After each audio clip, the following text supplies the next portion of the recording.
നമസ്കാരം. ഇന്നൊരു അരിമുറുക്കിൻ്റെ റെസിപ്പിയാണ്. അപ്പോൾ നമുക്ക് റെസിപ്പിയിലേക്ക് പോവാം.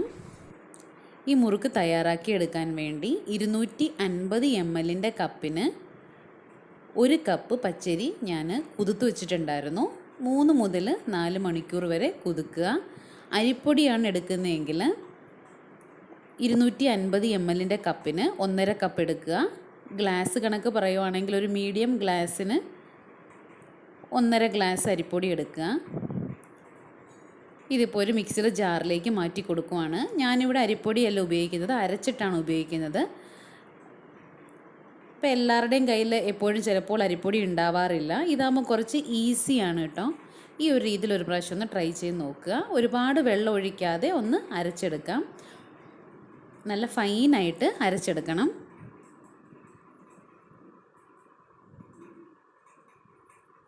നന്നായിട്ട് അരച്ചെടുത്തിട്ടുണ്ട്.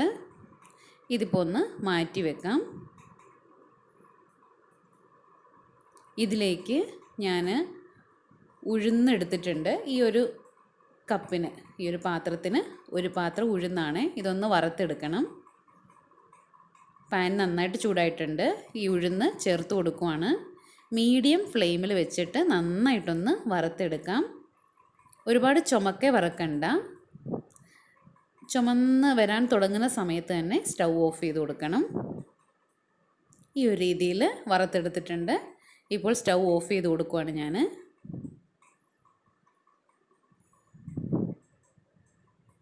തണുത്ത ശേഷം മിക്സിയുടെ ജാറിലേക്ക് മാറ്റി പൊടിച്ചെടുക്കണം.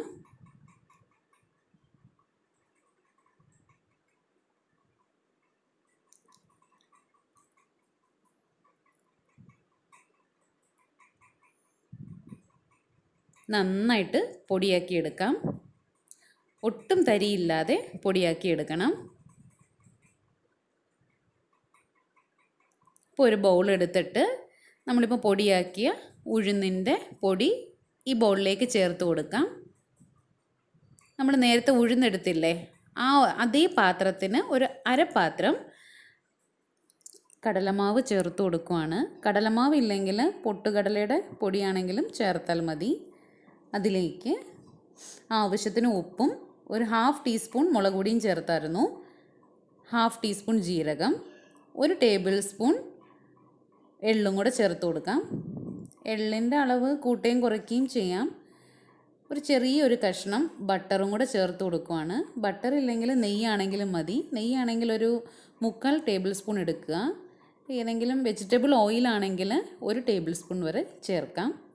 നന്നായിട്ടൊന്ന് മിക്സ് ചെയ്ത് കൊടുക്കുക. ഞാൻ ചൂടുവെള്ളത്തിലൊന്നുമല്ല കുഴയ്ക്കാൻ പോകുന്നത് കേട്ടോ. തണുത്ത വെള്ളത്തിൽ സാധാരണ നോർമൽ വാട്ടറിൽ തന്നെയാണ് കുഴച്ചെടുക്കാൻ പോകുന്നത്. അതിനു മുമ്പിട്ട് നേരത്തെ അരച്ചു വെച്ചിരുന്ന മാവില്ലേ, അരിമാവ് ഇതിനകത്തേക്ക് ചേർത്ത് കൊടുക്കാം.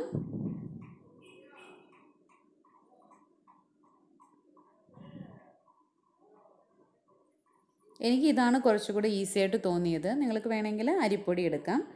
അതിനുശേഷം ഉടനെ കൈയിടരുത്. സ്പൂൺ കൊണ്ട് ഒന്ന് ഇളക്കി കൊടുക്കുക. എല്ലാം കൂടെ ഒന്ന് മിക്സ് ചെയ്ത് കൊടുത്ത ശേഷം നമുക്ക് കൈ കൊണ്ട് കുഴച്ചെടുക്കാം. മാവ് അരച്ചെടുക്കുന്ന സമയത്ത് ഒരുപാട് വെള്ളമായി പോവാതെ ഒന്ന് ശ്രദ്ധിക്കുക. അതിനുശേഷം വെള്ളം കുടഞ്ഞിട്ട് പതുക്കെ ഒന്ന് കുഴച്ചെടുക്കാം.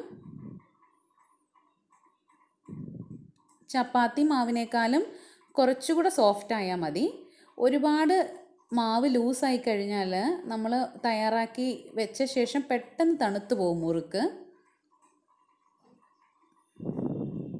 കുറച്ച് കട്ടിക്ക് കുഴയ്ക്കുന്നതായിരിക്കും നല്ലത്. വെള്ളം തളിച്ചു കൊടുത്ത് നമ്മൾ കുഴച്ചെടുക്കാം നന്നായിട്ടൊന്ന്.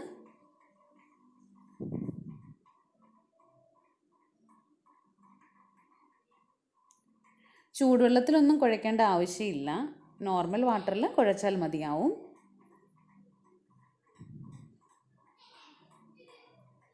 ഈ ഒരു രീതിയിൽ കുഴച്ചെടുത്തിട്ടുണ്ട്. ചപ്പാത്തി മാവിനേക്കാളും അല്പം കൂടെ സോഫ്റ്റാണ്, അത്രയേ ഉള്ളൂ. നല്ല സോഫ്റ്റായിട്ട് കുഴച്ചെടുക്കുക. ഇപ്പോൾ മുറുക്കിൻ്റെ അച്ചെടുത്തിട്ടുണ്ട്. ഞാനിപ്പോൾ 2-3 ഡിസൈൻ ഇവിടെ എടുത്തിട്ടുണ്ട്. നമുക്ക് ഏതാണ് ഇഷ്ടമെന്ന് പറഞ്ഞാൽ അതെടുക്കുക. ഞാനിവിടെ ഒരു സ്റ്റാറാണ് സെലക്ട് ചെയ്തിരിക്കുന്നത്. അതിലേക്ക് ഇട്ട് കൊടുക്കാം. ഇടിയപ്പം ഉണ്ടാക്കുമ്പോൾ എങ്ങനെയാണ് പ്രോസസ്സ് അതുപോലെ തന്നെയാണ്. ഇതിലേക്ക് നേരത്തെ തയ്യാറാക്കി വെച്ചിരുന്ന മാവ് അല്പം ചേർത്ത് കൊടുത്തിട്ട് അടയ്ക്കാം.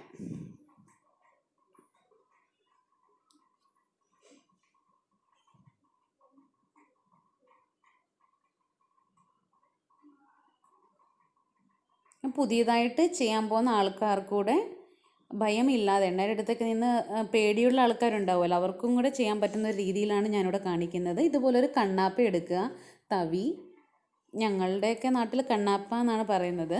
ഇതിൻ്റെ മുകളിലേക്കാണ് ഞാനിപ്പം മാവ് ഇട്ട് കൊടുക്കുന്നത് കേട്ടോ. ഞാൻ പ്രത്യേകിച്ച് ഷേപ്പൊന്നും നോക്കുന്നില്ല, എനിക്ക് ഷേപ്പിൽ ചെയ്യാൻ ഇച്ചിരി ബുദ്ധിമുട്ടാണ്. എനിക്ക് പടം വരയ്ക്കാൻ എനിക്ക് തീരെ വശമില്ല.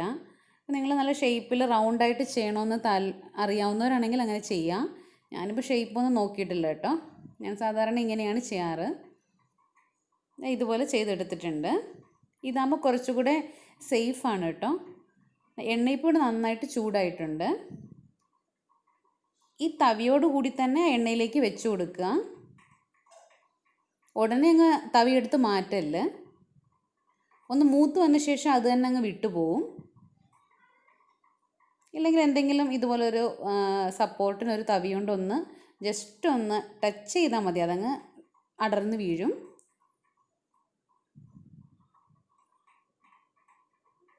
ഇപ്പം ഒരു പ്ലേറ്റും കൂടെ വെച്ച് കൊടുത്തിട്ടുണ്ട് കേട്ടോ. എന്ന് വെച്ചാൽ ഇതിനകത്ത് എണ്ണമയമൊക്കെ കുറച്ച് പറ്റിയിട്ടുണ്ടല്ലോ, അതൊക്കെ ഫ്ലോറിലോട്ട് വീണിട്ട് പിന്നെ തുടയ്ക്കാനൊക്കെ ഭയങ്കര പാടല്ലേ, അതുകൊണ്ടൊരു പ്ലേറ്റ് വെച്ച് കൊടുത്തു. നേരത്തെ ചെയ്തതുപോലെ പിന്നെയും മുറുക്കിൻ്റെ മാവ് ഇതിനകത്തേക്ക് കറക്കിയിട്ട് കൊടുക്കുവാണ്.